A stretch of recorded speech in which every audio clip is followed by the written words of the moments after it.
when Jared Dudley got in your face in the third quarter, what did you make of the whole incident?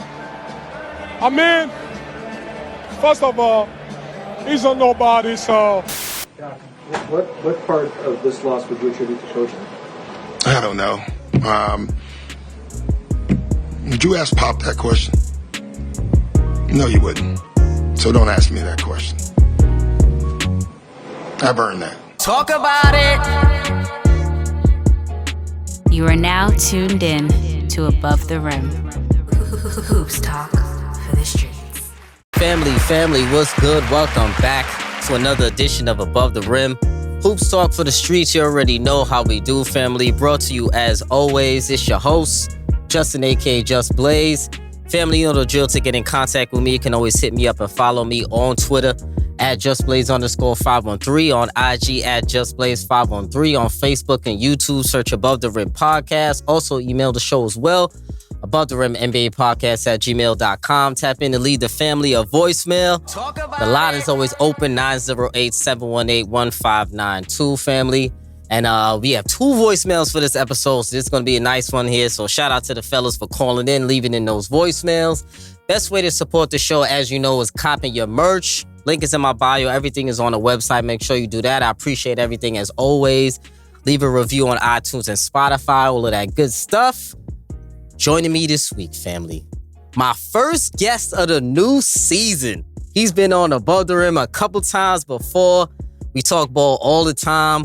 One of the best basketball minds in the space with me that I respect, a good friend of mine, host of the Noble and Roosh show, the Harden bodyguard himself, I'm going to call my brother, my man Zak Noble. What's good, brother? How you living? Oh, I haven't been called that. I like that. Take it. Somebody's got to defend for the people that are buried 10 feet under. So that's...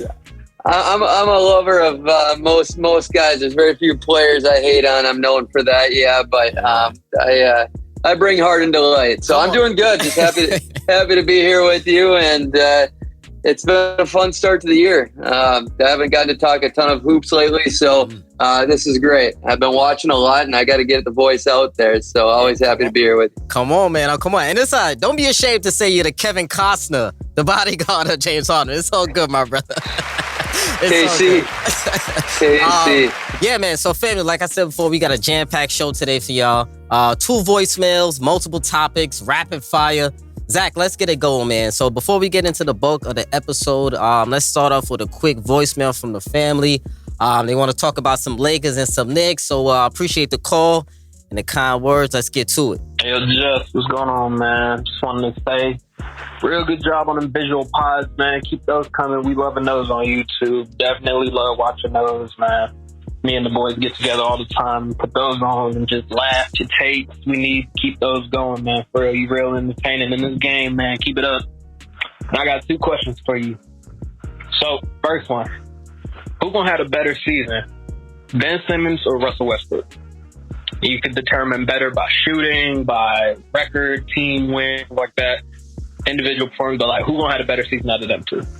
Next, which team is gonna have a better record at the end of the season? Lakers or the Knicks? All right, man. All right. Appreciate the call, brother. So let's tackle this first here, Zach. I'm gonna start off here. His first question, he said, who's gonna have a better season, Ben Simmons or Russell Simmons? Russell Simmons.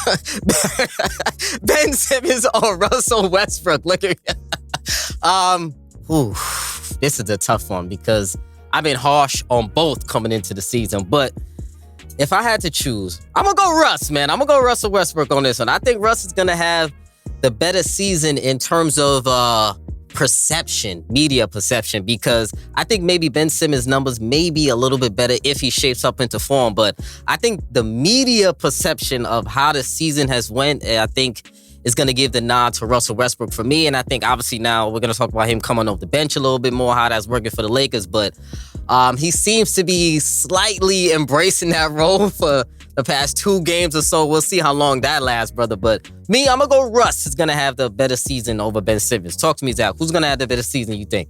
Man, you could be beating your head against the wall or the toilet for all I care, as long as you want. But off the cuffs, I mean, for me, Ben's got to do so much more. It's not about statistics. He's not even looking like 80% of the defensive player he was. It's just his confidence has taken a while to come back. So even without the sample size, I would have chose Russ just because I think they don't have the personnel to not play him. And it's just they need his energy in some shape or form. And I think I'm against everybody. I think he's more of a positive than a negative, even though it's basically a wash. I mean, it's just they need one or two like just above average players to replace the guy, and it's the same with Ben Simmons too. I mean, his contract's too big; he's easily replaceable. But like, the only reason why I think Ben could win this argument is if Russ got shipped off, he got bought out, and he doesn't play. You know, I think Russ, the sixth man, is kind of it absolutely is. And the Lakers, the more they struggle, the more realistic that becomes because they don't want to lose LeBron, and LeBron's not trying to lose anymore. And I'm not out on the Lakers just yet. I mean, 2-5, they're looking a little better game after game, and Russ is seeming to be kind of okay with the 6-man role. We'll see. I mean, he might get tired of it at some point. Yeah, he's the leader of the pile, leader of the bench. Yeah. So the numbers aren't great, but don't get me wrong. I mean, he's working it. Yeah, so it seems like we're both in agreement it's going to be Russ. So on the second question he asked, who is going to have the better season out of these two teams, the Lakers or the New York Knicks? So, this was a tough one because I had to really think about it. At first, I had a quick answer. Then I had to think, I'm like, Lakers, Knicks, both of them are going to be at the bottom tier of their respective conferences right now. And I'm thinking about it. And I'm like, you know what? I'm gonna go with Lakers on this, man. I think the Lakers are gonna actually have a better record than the Knicks this year. But to be fair, I think both of the records are gonna be extremely close. I think both are gonna be playing caliber teams. You know, anywhere between 8 and 10. I think both of these teams are. But last year, basically, well, I always say 50 wins basically gets you a playoff berth, or somewhere around 50 wins will get you a playoff berth. But basically, 43 wins got you 8th seed in the East last year. 42 wins got you the 8th seed in the West last year. So basically, can the Lakers or Knicks get you 42 or 43 wins is how I looked at it. And I think both of them can. And I actually think their records are going to be like so dead even for some reason this year. So who do you think will have the better record, Zach? Lakers or Knicks? I think that's a fair take. I'm not going to argue with anybody on either side here, but I'm going to go Lakers yet. I just think Anthony Davis is still looking just fine. Yes. Now, he's not looking world-beating by any means, but like RJ Barrett, man, is disappointing me so much right now, shooting 23% from 3, 40 from the field. Julius Randle, man, 20 from 3, and he's taken 4 attempts in games. It's like, chill out, man. Relax. Where's Obi Toppin in this mix? Obi's down to 16 minutes and he's lighting it up. It's a crime that he's down to 16 minutes too. I cannot imagine. Like if you told me he was struggling the first couple of games, I get the 16 minutes. But he's shooting 46 from 3, 52 from the field. It's like, for the love of God, what's this guy to do? He's 1,000% from 3. I mean, the free throw line. Free throw line. Sorry, he hasn't missed one yet. And most importantly, he's playing his abomination. Role. Yeah, he's playing his role, most importantly, in those minutes that you talked about. And I looked at his per 36 numbers against from Julius Randle, and they were damn near the same, or if not, I think the points were a little bit better, rebounds were a little bit lower, but he's playing his role, and we know he deserves those minutes, but we know who we talking about. We talking about Tibbs. We know Tibbs is not playing no young guys, Zach. We know this, man. He's notorious for never playing any young guys, but Obi got to get some minutes. It's one thing if these guys were 5 and 2 or whatever, above 500 even, but they're 3 and 4 right now. And as soon as they like slipped under that, it's like, just try the young guys. If not, I mean, but then how's he gonna justify that though? Bench Randle. How's he gonna justify that though? He might be on the chopping block. It's such a situation, but the thing is, Randall's not moving the ball, so I think the winning formula is still playing. Obi might be the better player right now. I can't be made. I hate saying that. Because Randall can still score in the post and he can still rebound a little better, but he's not defending much better. I mean, I don't like Obi as a defender yet either, but I'm taking the guy that's shooting 46% from three and decent attempts right now. When the team is terrible from three, absolutely terrible. Taking bad the ball shots movement. Jalen Brunson was supposed to improve the ball movement, and that's the only way a team with mediocre talent is going to win anything. It's not looking good for the Knicks and Tibbs' future. I mean, I'm giving them 20, 30 games, and then they got to figure out what's next, or else these rookies, not rookies anymore, these young guys are just going to become old news, and I mean they're going to lose it. Cam Reddish, I mean, started off pretty hot. Now he's cooling off again. His numbers are still good. It's just like, play the guy. That's all you got to do right now. And play the more intelligent, play the better players and figure it out. But, like, there's so many stories like this across the NBA right now, and that's the part that's driving me nuts. So I've really been trying to focus on the teams that actually have a lot of bright spots and have more fun. This is the first year I haven't been able to like care about the shit teams as much because I was watching the Spurs through all their garbage with DeRozan, and they're still like cohesive basketball. They're cohesive. Don't get me going about these Knicks and the Lakers. It's just because it's funny though, man, because the Knicks, I'm giving a little bit credit because I do feel like they're having a little bit of a step in the right direction. The Brunson pickup I like him there. He's a solid point guard. He does what he needs to do. He can give you 18-7, 18-6, whatever the case may be. Is he going to take you over the top? Probably not right now, or maybe not yet. Is he all-star worthy? Probably not yet, but he's going to put up solid production and he's going to make your offense a little bit better. But the real issue here is RJ Barrett. He's got to play better and he's got to become that star that the Knicks are expecting him to be and who the Knicks want him to be. So I'm hoping, RJ really steps it up a little bit more going into the, mid part of the season and really takes the reins and be the leader. Because I'm on record of saying it's time for RJ to get the keys. So I think it's time for him to take the keys. But is he ready? Is the question. I'm looking really, really wrong on RJ Barrett, but I'm looking really, really right on Emmanuel Quickly. But I'm not proud of that. I don't like being proud when I think guys are going to fail. Yeah.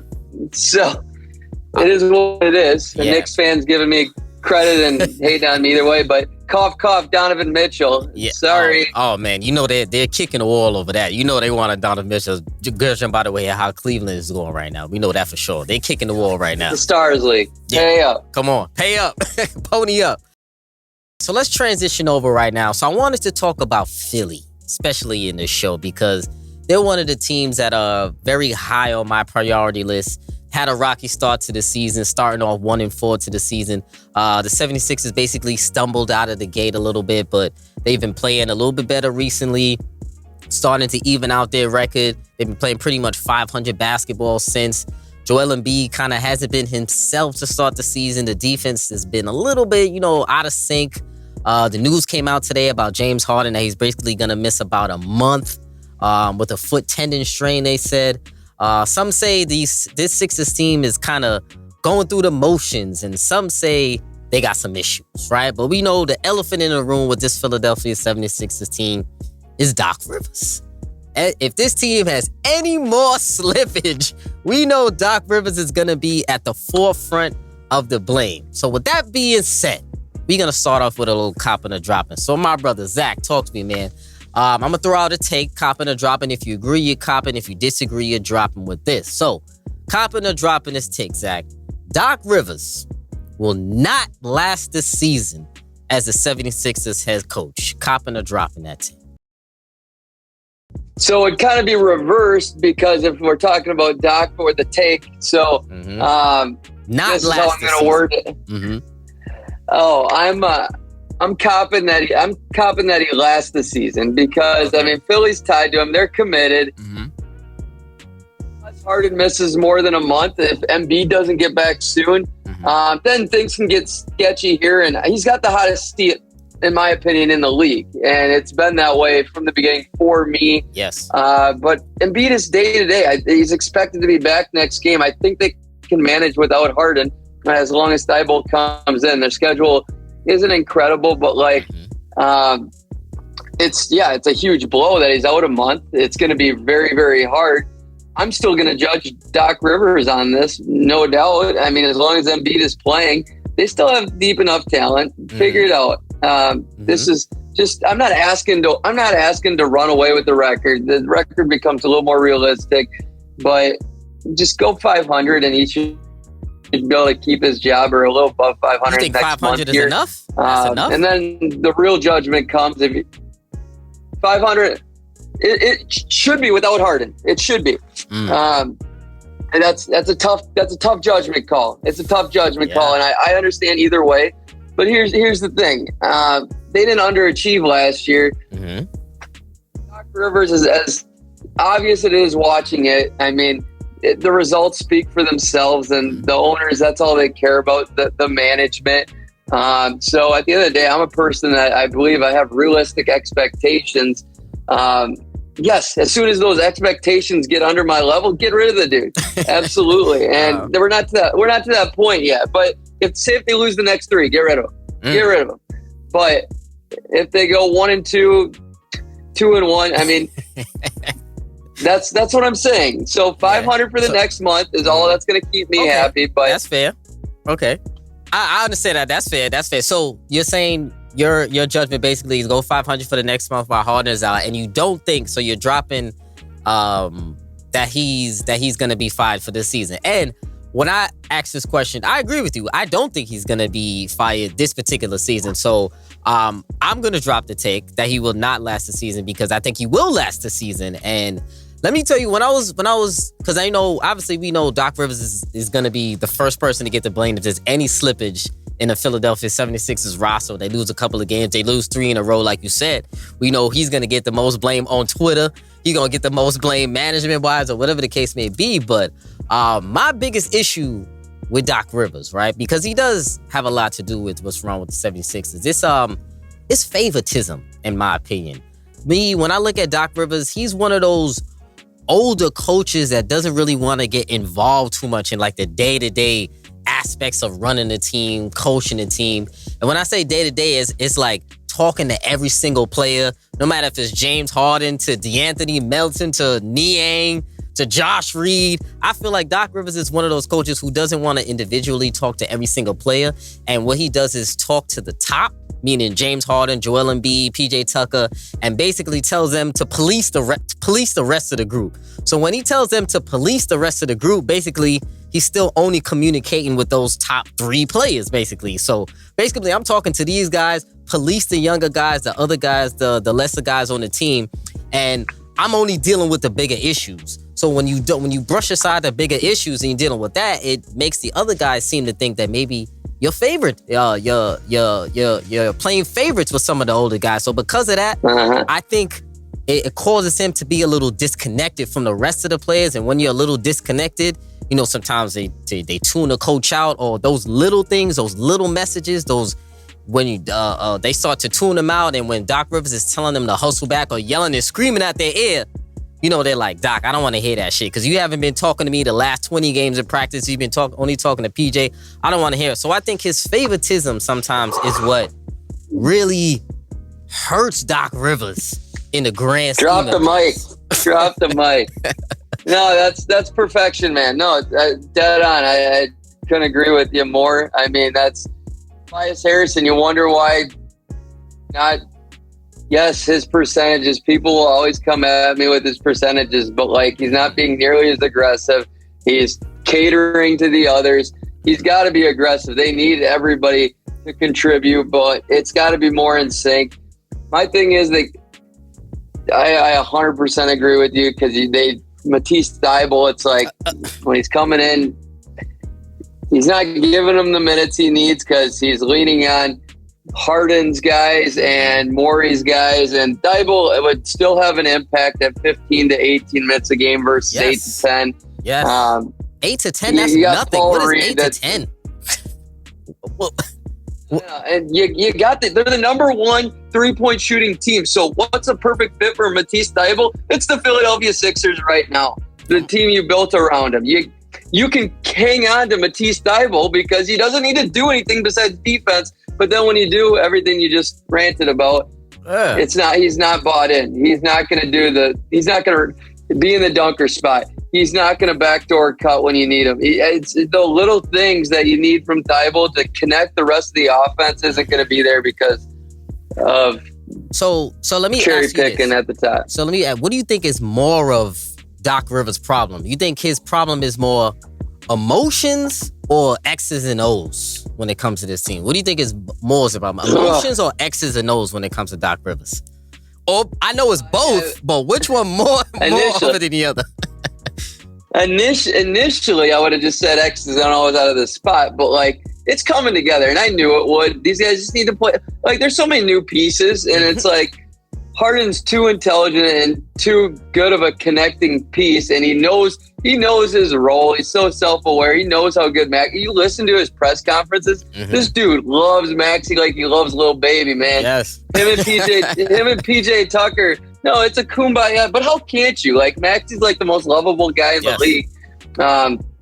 I literally wake up and I'll open my laptop to see if Maxey's smiling so I can smile. Like, where's your personal development? Tyrese Maxey gives you enough of that in your day. Like, seriously.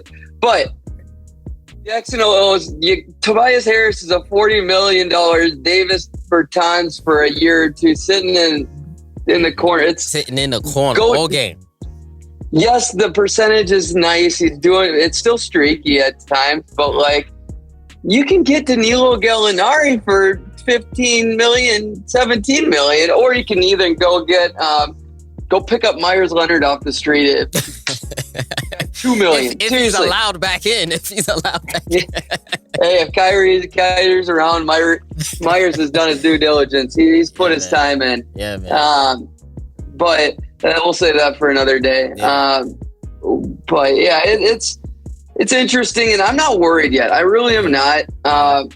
Embiid's the one I've been worried about because it's just everybody else is connected really well. Embiid's still forcing a lot of his, but working it in there.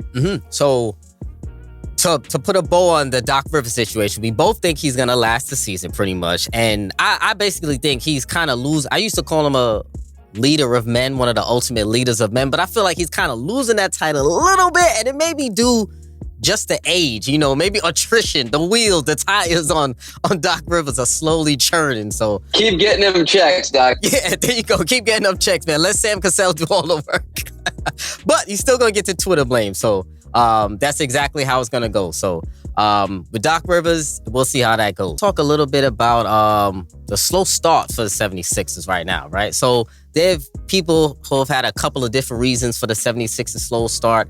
Embiid has missed a couple of games. Harden has been great to start the season.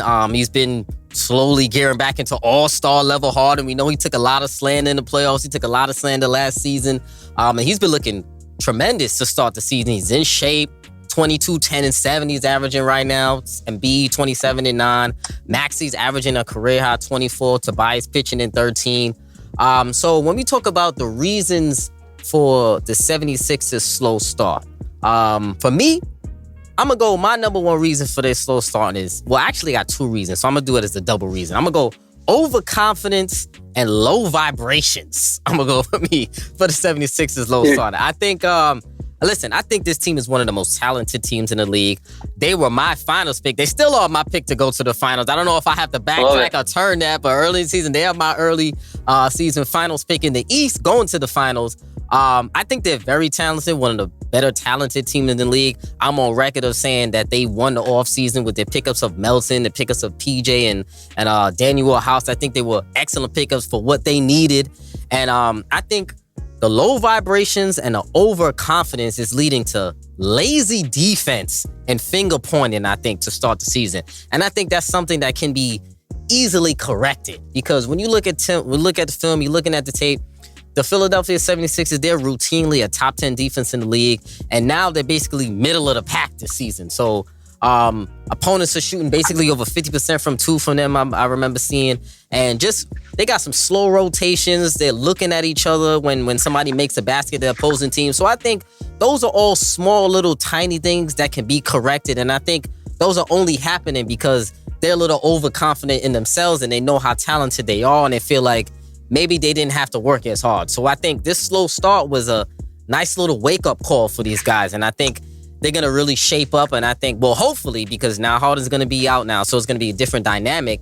But I think it low-key could be a blessing in disguise for them, because I think there's going to be, like I said, a wake-up call for them. And I think they're going to have to hustle more and put in that extra second effort. So in your opinion, what do you think is like one of their main reasons or their most important reasons for their slow start, you think, in their first couple of games? Perfection again. Overconfidence, low vibrations. I mean, I'm going to be a lame ass here. I'm always the guy at the beginning of the year that let me watch the first 10 to 15 games and unless the record's like the Lakers, then yeah, the Lakers were much concerned for sure. The Orlando Magic, much concerned, but not as much. I mean, a lot of people had way too high of expectations for the Magic.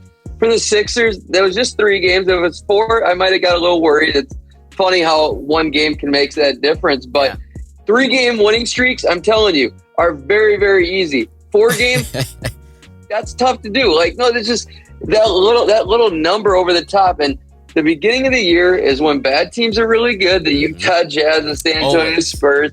We see it every freaking year. And great teams can be bad or mediocre, to say the least. We'll see it reversed as long as the talent's there and they're not washed up or anything. PJ Tucker's looking pretty damn good. He's moving well. It's just, again, overconfidence, and they're pacing. I mean, it's like what LeBron's done the last 10, 15 years of his career. Let's get it right here. I mean, if he doesn't have the talent around him, he's going to pace himself, and then you come into full gear when it really matters. Turn on the NOS. But with that said, I mean, the guys like Daniel House, I mean, shooting the rock well, but yes, they're way more focused on shooting the 3 ball at a high level, which is fine. Let's get them down baby steps. But do I think they're going to buy in on deep? It's habits too. I mean, that's the first couple games. I mean, yeah, I would have loved to see way more effort. That's definitely a concern. And Embiid was terrible. I don't care what his stats were. He was terrible the first 3 games. And I'm an Embiid stan. I'm a Kansas Jayhawk. I'm wearing Jayhawks on my socks. I will always stand Embiid. But the dude was absolutely terrible from a decision-making standpoint. Hands just lazy, sloppy. It was just so obvious. But again, I'm not going to worry too much until give me 15, 20 games, then we can start nitpicking those things. Yeah. Yeah, I agree, man. And in terms of Harden now, because he was basically the biggest question mark coming into the season for the 76ers. A lot of analysts and everybody was questioning what James Harden was going to look like coming into the season. He bulked up. He's looked good. He's looked engaged. You know, he's finding a better balance, I feel like, this year in a different balance in between becoming a scorer and a facilitator. And his numbers are pretty much even in line with last year, you know. So I got to give him credit for that with how he's coming into the season. And he's shooting mid-ranges again. So I got to give him love for that too. Back to mid-range Harden. One of the biggest storylines ever. That mid-ranges. That's going under. That's low-key going under the rug. So I got to give him much credit for him shooting mid-range jumpers again. So I got to give him love for that. And some people were thinking that Harden needed to take a step back going into the season in order for Philly to progress. So I'm going to ask you, do you think the 76ers need more or less from Harden this year in order to get where they want to be, which is ultimately to win a title? You think they need more or less of Harden? Been perfection, man. Outside of he can boost his 3 up a little bit. Just hear me out. The way he's played outside of pushing it a couple times to Maxey a little bit here and there, but that's everybody. That's Doc not implementing structure, and it's just Doc saying we got the talent, we got the team, go and play that in real basic terms. But you told me he was going to be third in shots. That's what you want. He's the only guy in the league averaging 20 and 10. He's averaging 23 and 10. And I think he'll be finish closer to 12 assists, to be honest. And his points need to stay above 20. I'll tell you that. If it gets below the where it is, but unless Embiid gets back up to 30 or Tobias really picks it up efficiently like he is, but I just want to see the guys like D'Anthony Melton, Georges Niang, Shake. I mean, the more engagement there. They're way too focused on Harden, Embiid, every other, and then Max is just an efficient king, and he'll always get his no matter what. So Zach, I'm gonna pull your card a little bit, man. Perfection. I think you were a little crazy about James Harden. Like you're saying that he can't do better on anything this season, like because a lot of people I like that you calling me out. No, that's fair, dude. He's down to 2 turnovers a game, which is a much high better. volume guy. Much better. That's incredible.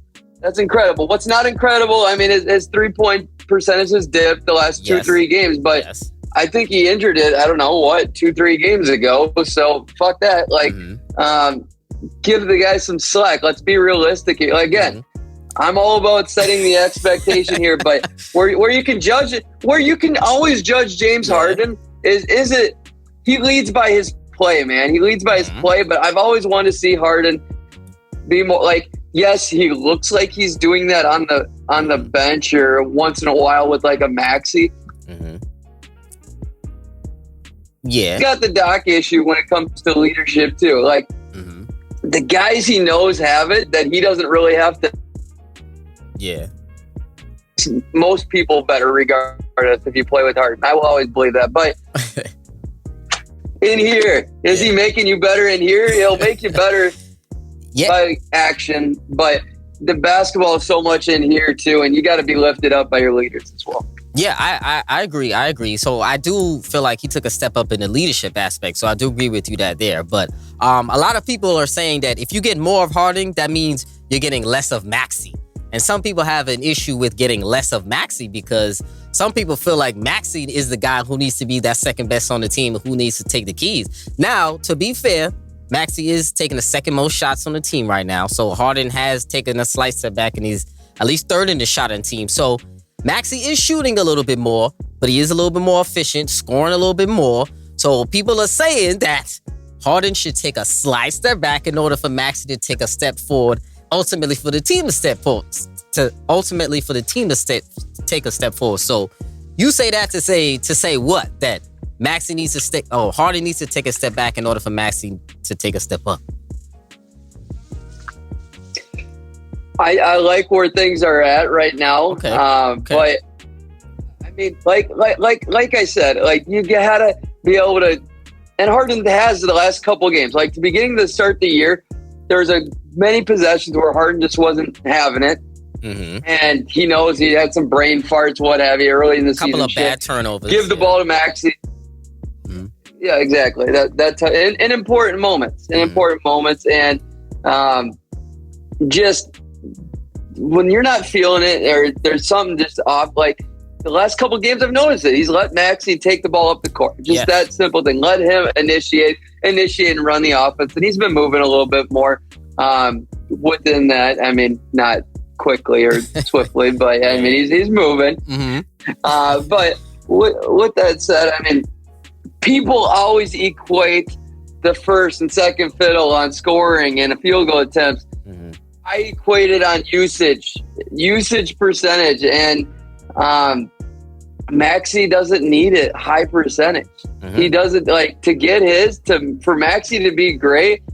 He's closer to Klay Thompson than he is James Harden. I mean, let's be honest, without the defense, of course. I mean, I'd love Maxey to find a way to be more of like a Mike Conley, Chris Paul type bulldog in him versus a puppy dog. Yes. So I agree there. So we're gonna see how that shakes up. Like I said, it's still early in the season, so we're gonna see how that dynamic still plays out. So before we wrap up in the Philadelphia 76ers topic, let's get into the last voicemail that we got from my man Akeem really quick, and then we got one more question to end it out. Man, what's good with you, Blaze? This is Akeem, man. Just calling you a little bit more on a disappointed tip. And my Sixers, man, we looking like straight garbage. But I tell you what it is, man. So let me get into it a little bit. Definitely believe the coaching factor, man. This loss against the Raptors, man, it really showed it too, right? At the timeouts. But even then, just look at it, right? We got Embiid scoring 31. We got Tyrese Maxey, 31. right? We had Harden with a good 19, 8-8 or 8-9 or whatever. Then we got Milton off the bench for 15. Then you look at trash Tobias. We need to trade Tobias, bro. We got to get rid of Tobias, package him up with Thibault, and get going, man. He does not like where he's at. I don't think he likes that he took a seat behind a young boy. He probably think he's better than Tyrese Maxey, bro, because he can't believe he's better than Embiid, and I don't think he thinks he's better than Harden. But I think he can take a step back from him. But ever since Tyrese Maxey been developing, bro, it just hasn't happened, bro. So, man, let me know what you think, man. You know, man, shout out to you in the podcast, man, the best NBA podcast in the world, man. Get at it. My man, Akeem, appreciate the call, brother. So let's dive into that real quick, man. So actually, I'm going to ask you, man, Zach, copping or dropping this take, brother? We heard from my man, Akeem. He said, get rid of Tobias, right? So copping or dropping it, Zach. If the Sixers continue to struggle, or if they feel like they need to make a change, copping or dropping this take. The 76ers, Daryl Morey, will trade Tobias Harris by the deadline this season. Copping or dropping? I'd trade him now. I'd trade him 10 years ago. I mean, yeah, Tobias, like, no, I mean, not 10 years ago, but honestly, Tobias, man, is just way over. Like, if he has $20 million, he'd be a great player to have. Great player to have, but he does not provide the defense that this team needs at that price tag. Like, go fill it with one shooter and a defender. Honestly, I truly believe more minutes to Melton and Thibault, and even, I don't know if PJ Tucker can get many more minutes, but those guys can almost make up for Thibault, but I'm just not a Daniel guy.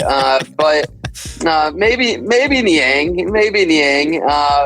But like, no. Here's the thing with Daniel, like 37 and 31%. Like a couple more looks, but he's pretty benchable because he's not an elite defender. Like if he can't shoot above 36%, he's not an NBA player, really. There's way more guys that are way highly functioning than him. So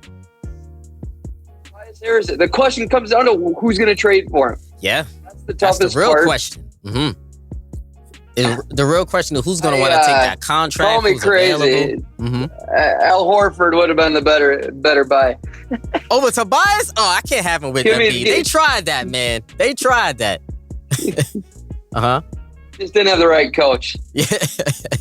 Yeah, they tried that, man. We'll see how I don't know who they're gonna try for, who they're gonna try for. We'll see if they can even pull that off, because it's gonna be tough getting rid of Tobias. Not saying that would happen. Celtics aren't getting rid of their president, hell, but yeah, for sure. Ending off the show now. News around the NBA. Rapid fire topics, my brother Zach, man. So let's start it off, man. The hottest topic in the NBA right now that everybody's been talking about, media circuits, Twitter, Instagram, TikTok, it doesn't matter what it is. They are talking about the Brooklyn Nets right now because a lot of things going on. Steve Nash just got fired. Kyrie Irving is in the news for stuff other than basketball. KD is pissed off that he said he has 5 defenders guarding him every night. Ben Simmons, I don't know what's going on with him. Either he got some faking an injury with this knee swollenness. I don't know what's going on with his back. He's acting scared to come to the games. I don't know what's going on right now. But Nash is gone. Udoka might be the new coach in the Brooklyn Nets. It's a lot happening right here in Brooklyn. So talk to me, Zach. Quick thoughts on what you think about what's going on in the Nets right now, because they in disarray right now before I give my crazy thoughts, because I think a lot. So disarray, what you thinking about it, brother? How you feel about Nash firing, Udoka in?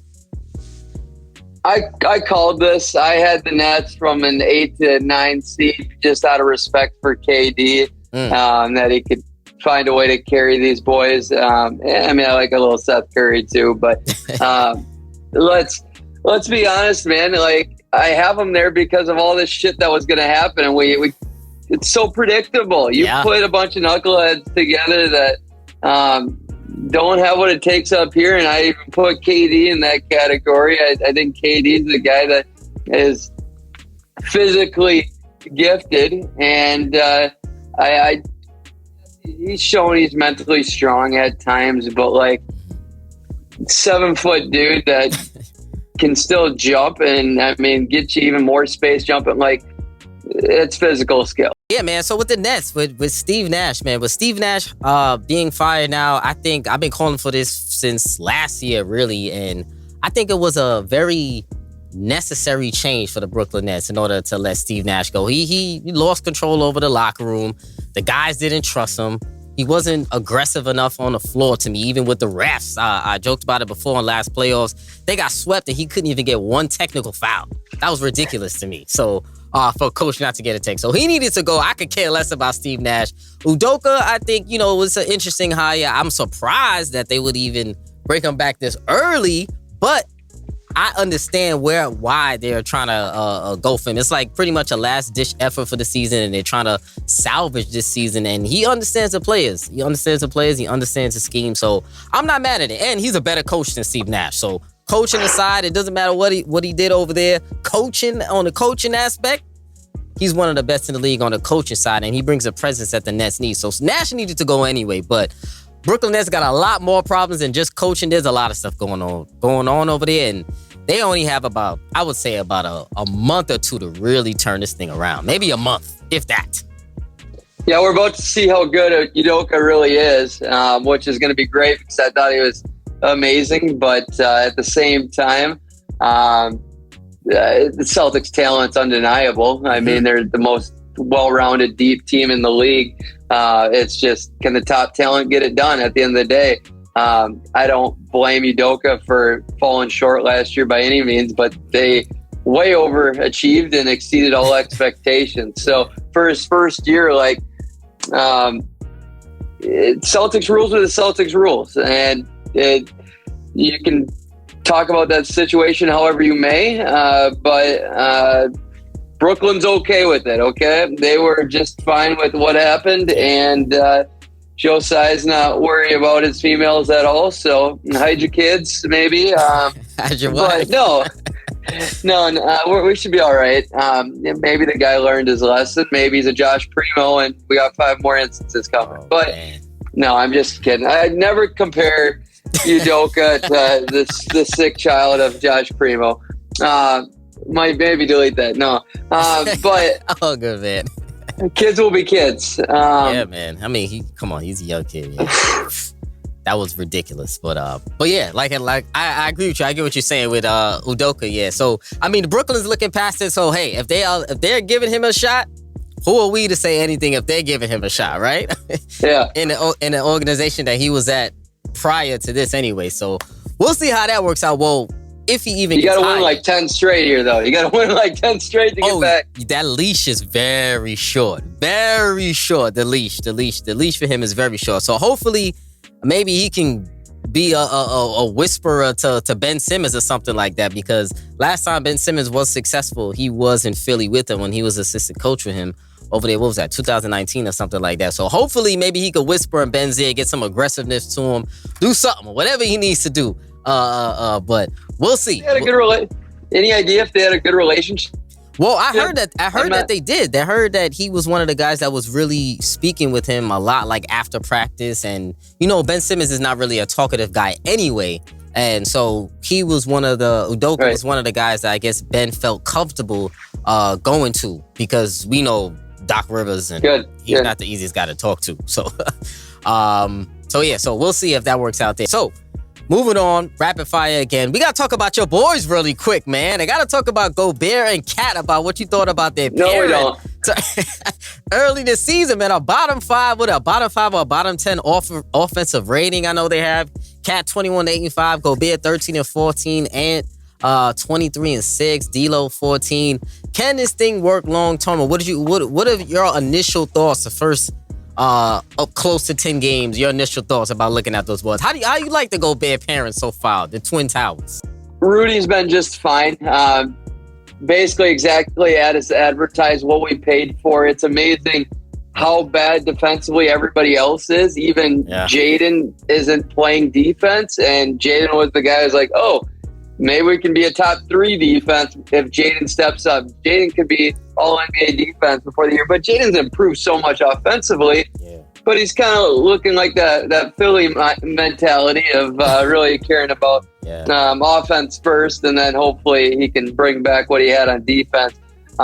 It's the same thing. Like, at the end of the day, I was way more critical of Chris Finch last year than everybody else was, but like, that's because I nailed the win total before the year last year, and at the same time, I always believed in the Timberwolves' talent. I still do. I'm not worried about like winning some games in the regular season based off talent, because we're so deep and we're developing another Jalen Noel, like 6th man of the year guy. Yeah. But he is so damn good that he might be the best player people don't know about in the NBA.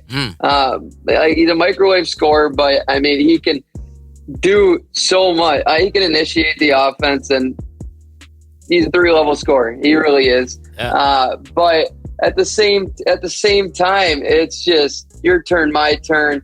We're forcing it into Gobert, and we're finally realizing he's got bad hands. Rudy Gobert has bad hands. Who would have thunk it? You thought a guy who just needs to get his fingertips on the ball has great hands, right? No, you don't hold the ball when you're blocking shots. Sorry. You try to send it into the stands. So you're not touching the ball.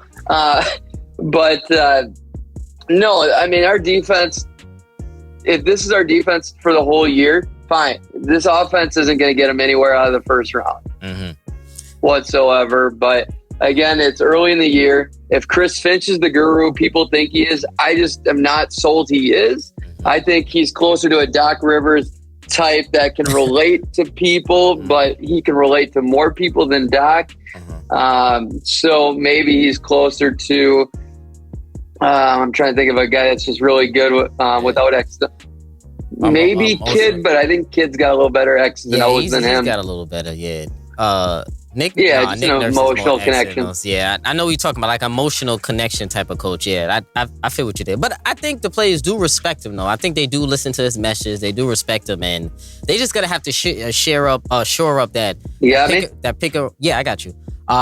They pretty much just have to shore up their pick and roll defense, pretty much. So that's a work in progress. It's the first 10 games or so it's a work in progress with those boys. So we're gonna see how they really shore it up together and how they really work on their perimeter defense, because that tandem is not going anywhere, and that tandem is going to be there for the rest of the season. So we're going to see how they shaping up, and they got to shape up if they're going to make the playoffs. So let's talk about the Clippers really quick, man. The Clippers load management. For 500 at the All-Star break, trade Cat.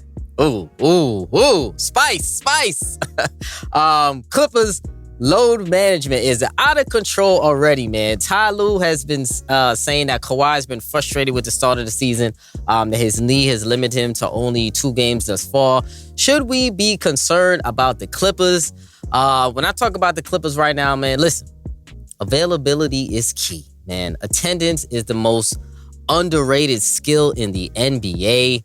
If you're out on the floor, you give your team the best opportunity to win it. Now, I hope Kawhi can get back on his feet. I hope Kawhi can really shore this thing up and really get this thing going together. But the load management, we'll see how far they're going to take it this year. And we're going to see if Kawhi can really get himself together and can really get himself healthy for this year, because they're going to need him. And there's no way they can get anywhere without Kawhi Leonard being 100% healthy. There will be a first-round exit if Kawhi Leonard is not 100% healthy. So we'll see if they can really get him going and really ramp him up a little bit and get him up back to speed, because the load management is not going to bode well for the Clippers going into the latter part of the season and really going into the stretch run of the season. So how you feel about the Clippers this fall and their load management? Too much, out of control? Kawhi needs to get on the floor? What are you thinking? If he can play, man. But if you're really hurting and you're trying to play through that, play 20, 25 minutes, stay in shape. But if you can't play, you can't play. I'd rather you be 90% than 80%. If you're below 90, you shouldn't be playing, especially this time of the year, unless your team is really struggling. And they're 500 right now, and that doesn't really matter until you get 40 games in. If you're 500, then it's questionable for sure. Should be taken off a little bit there. But I'm not impressed by anybody on this team right now. So the Suns, man, another team on my list. They're playing excellent right now despite the early season noise. Top 2 record in the NBA. Book is an MVP candidate right now. They're quietly playing well on both ends. CP, my guy, still leading the league in assists right now, and after making a concerned effort to take a step back, Cam Johnson has slowly been acclimated into that starting role. Ayton, to me, has been just okay. 15-8, but 0 blocks. And everybody knows I have an issue with Ayton's defense and his lack of double-digit rebounding. If I don't see at least 10 rebounds, it was a waste of a game from DeAndre Ayton. For me, especially no blocks is a double waste of a game. So I'm not happy with that. But all I got to say is the Suns' hate was a little bit premature. They look like they're clicking on all cylinders right now, and hopefully they can get this Jay Crowder situation situated soon. But what you think about the Suns, having some early season success despite the early thoughts? So the Suns, the Celtics, the Warriors, the Bucks, they all are the teams that have been playing together for a while. They have the talent. You'd expect them to come in and be great off the bat, and they have. Besides the Warriors, the Warriors are the only one that's concerning, and they have their own chemistry issues, and they're working on some things.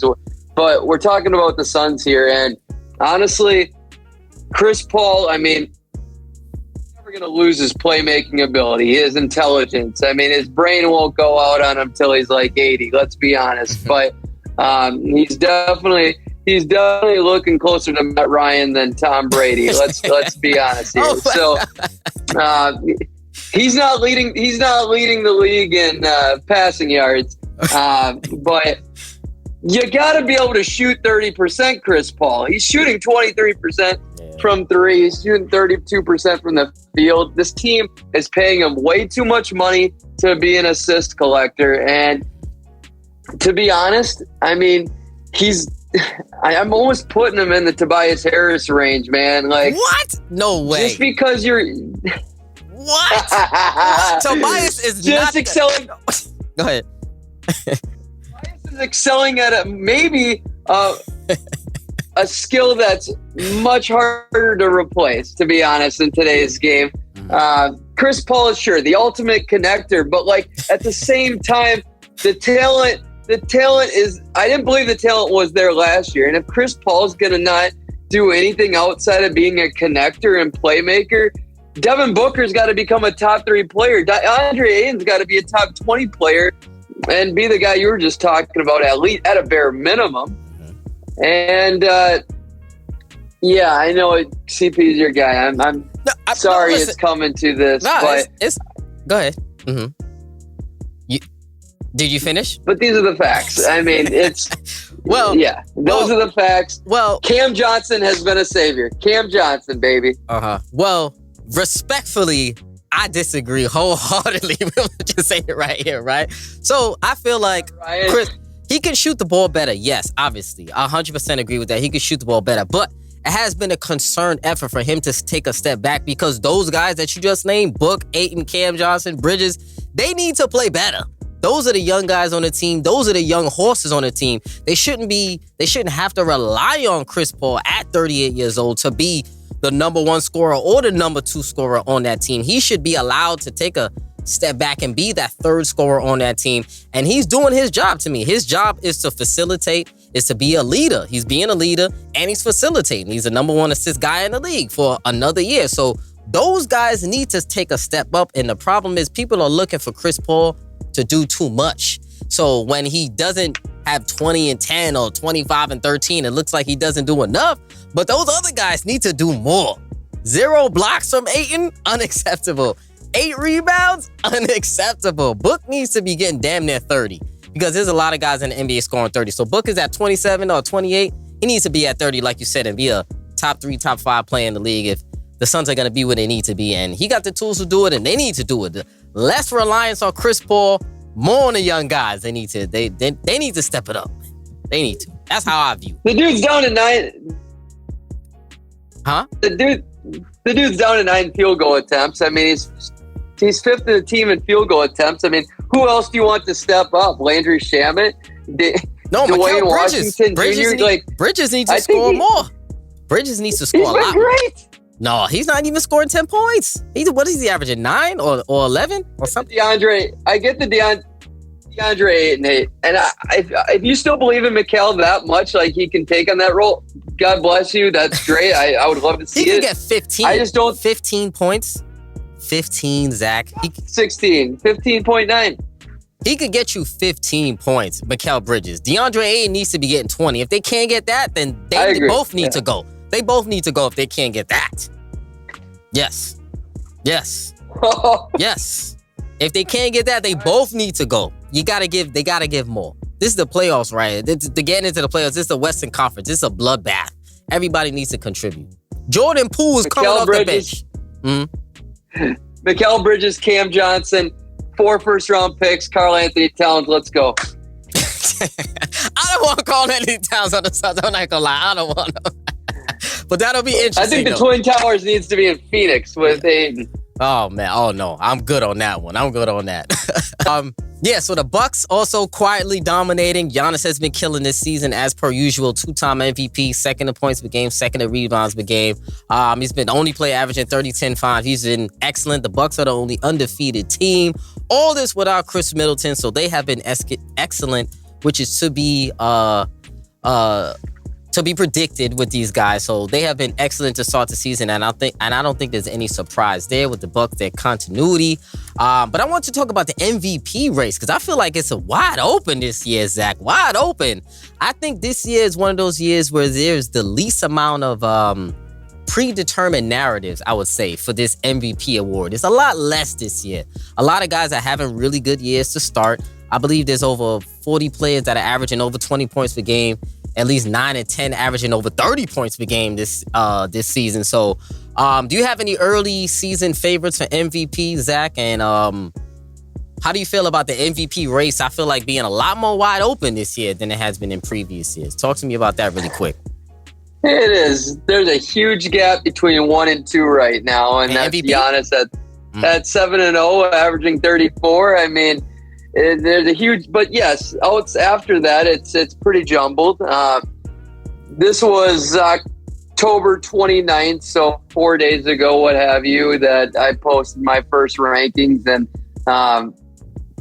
Ja was number 2, but Dame was 3, Mitchell 4, Tatum 5, I had Booker at 6, your guy. But obviously, Lillard's dropped way down since then, missing time. Devin Booker's got to be creeping maybe, but Mitchell's probably my number 2, to be honest. I love that. Like, he's been a world beater for sure, and even Keldon Johnson and Shea are cracking the top 10 right now. But those are some real sleepers there. Yeah, SGA has been playing out of his mind too. SGA gets some love. It's going to be fun because scoring's so high right now. Let's hope scoring continues because obviously it all starts with that when you get to the MVP race. But at the end of the day, a lot of those guys up there won't have the records. SGA might average around 30, but his record's going to go tanking. Luka, right now, he's got the stats. He's got the stats, but his record, I mean, the record matters. I'm not going to give it to another Russell Westbrook and Jokic. Mavs fans will stand their way to, 6th, 7th seed that he thinks he still should get it. No way. Not when Giannis is doing this. So it's always exciting. I love the MVP race, but Giannis, number 4, here he comes. Yeah. Oh, yeah. Oh, man. We're going to see, man. I hope maybe the voters don't have voter fatigue when it comes to Giannis. We'll see if that plays. That'd be pathetic if he wins 80 games, man. Man, last topic before we get on out of here, Zach, man. We got to talk about the rookies really quick. Paolo's been amazing for Orlando. Plenty of the rookies playing well. Keegan Murray, Benedict Mathurin in Indy is playing well. Jaden Ivey, Shaedon Sharpe, Jabari Smith. Which one of these rookies have really caught your eye towards the beginning of the season, man? Because there's a lot of promising rookies this year. I got to give them some love. Yeah, so Polo's been matching my expectation. I thought he'd come in and do something similar to this. I would have guessed probably closer to 17 points per game and maybe a little higher 3-point percentage. So those are kind of a little reversed. But the 7 rebounds, 3 assists, I mean, dude's been phenomenal. Like, he's been one of the better rookies we've seen. But Benedict Mathurin's my guy. He's the rookie of the year so far. Oh, okay. I truly, this is my hot take through and through. Like, he could go down as the greatest pacer ever. Wow. Benedict can go down as the greatest pacer ever. Now that's a hot take, Zach. I ain't my hair on my leg sticking up, man. He's got a lot of skill though, man. Greatest? He's got that dog in him, man, and the dude is an absolute killer. The team is overachieving because of him. Yes, Halliburton's phenomenal, but they're such a good pair together. I say overachieving at 3 and 5, which is funny, but they haven't had Miles Turner. Yeah. But like that, they're overachieving because they're playing hard, they're playing together, and they've definitely been in games, you know. So I'm very pleased with how I just don't like the talent outside of those two guys. Yeah. I mean, let's be honest. I mean, the team doesn't fit. It's just a mosh. I mean, Jalen Smith has been all right, but no, Benedict, man, watch him. He's Anthony Edwards better get on his horse because Benedict Mathurin's coming for that ass, man. Ooh, I like the hot take, Zach. That's what I'm talking about. I like it. I like the spice, Zach. That's what I like to hear, man. Yeah. Ooh. Well, now I'm really gonna be paying attention to Benedict towards the whole season. Now we on Benedict watch now. We on Benedict watch now. Seriously. Yeah, that's some high praise, man. So Zach, my dog, man, I appreciate you for joining me once again, my brother, for another episode. It was dope as usual every time we talk hoops, man. Family, make sure you hit me up on Twitter, IG, Facebook with all your NBA takes. Make sure you send in the voicemails as well. Any of your hot takes. If you want to yell at Zach for this Pacer take, you want to yell at him for any of his Harden takes, make sure you call in. I'll definitely let him know about that as well. Hit up Zach also as well on Twitter. Make sure he has a lot of rankings. He does a lot of great stuff as well. Zach, my brother, I appreciate you for joining me once again, man. It was a pleasure as always. No, I'm blessed and grateful for your friendship and always coming on. It's always great talking, and the energy and vibes are unmatched. So keep up the grind and keep having fun, man. It's going to be a good year. I feel it, but the storylines have not let us down. I mean, it's the male version of the Kardashians, like I call it, is just light yeared into the emotional state. So I want to focus more on basketball, and you don't get too many hot takes like this one I just gave. So embrace it, folks. I don't spit hot takes. It's just when I saw Mathurin in the tourney last year, the dude just melted my heart. Like he's Maxi's personality with just a brick wall fighter. For sure, man. It's going to be great. But you enjoy this year, man. Thanks for having me. Of course, man. We on Benedict watch, like I said before, so we going to be paying attention to that all year, man. So I appreciate you coming on the episode, like I said before, man. Family, this is episode 189, and we out.